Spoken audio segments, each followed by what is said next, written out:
В Чебоксарах вместе с Академической симфонической капеллой выступит музыкант и композитор из Ливана Салим Саад.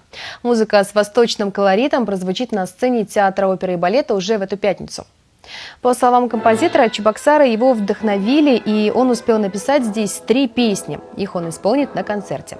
Любители восточной музыки первыми смогут оценить и кантату, созданную Салимом. Ее название переводится как «Холодная вода».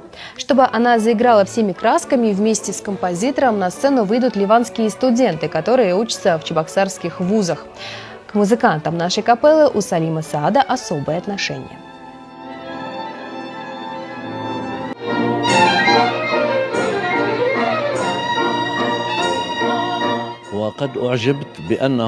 Очень был рад, очень был в восторге от того, что вот они очень быстро все усвоили, запомнили на арабском языке.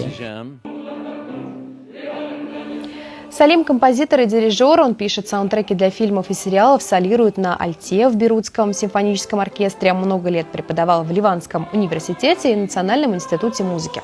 На приглашение симфонической капеллы выступить в Чебоксарах откликнулся с удовольствием. Считает, что дружбу между странами необходимо укреплять.